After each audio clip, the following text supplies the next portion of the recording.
This is a quick video to teach you about 3D printing. So when we're done with Tinkercad, this is one of the original, it is the original printer that I made like 9 years ago. So it still has the basic parts of a current day 3D printer. So if we look here, how the process works is that on the back we have a spool of plastic. So the spool of plastic here actually it is 1.75 width or diameter here, millimeters.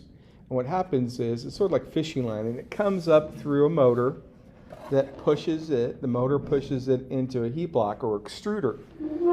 The heat block actually gets up to about 230 degrees centigrade after it gets through the motor, and that's just a fan on top of the motor here. And that extruder gets up to 230 degrees centigrade, usually run about 215 for Lego plastic ABS.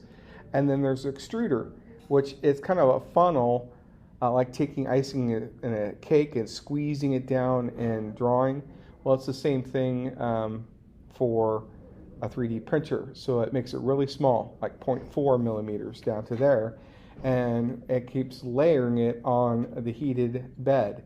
This is called the bed of it. And what happens is the extruder gets moved around. It slowly moves down along here.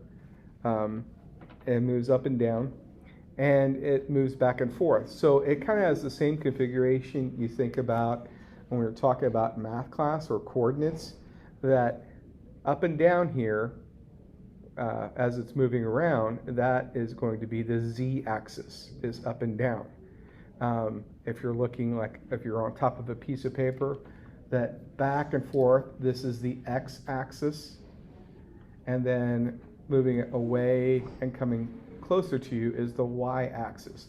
Now, not all 3D printers are aligned the axis to those same things, but it's the same kind of configuration or idea, because this tells it where its starting point is by moving it back, moving over here to the edge, and it hits these things right here called stop blocks, and it tells it that that's where the 0 is going to be when it comes over and it hits that little activation switch right there. Okay. There's a computer below that runs it. It's an old 256 Arduino board. But when you're done, when we get through printing, we put the code in here. We use through a board that's down below. We attach it to the board. Information comes in through here, and then when it's finished, we pull it off of here, because this is going to be, this heat bed is usually about 100 degrees centigrade.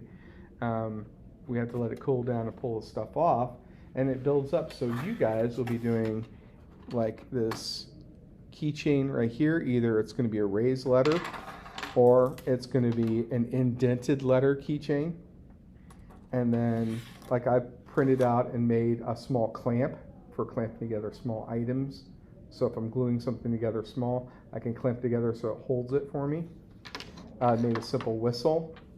There is another keychain that I just made a turtle with. This is basically something hang up to put a coat on, so I can attach it to the wall or to this part. It was actually originated to hold some tools up onto the 3D printer here when I was using it. So hopefully it gives some idea about what we're doing in 3D printing.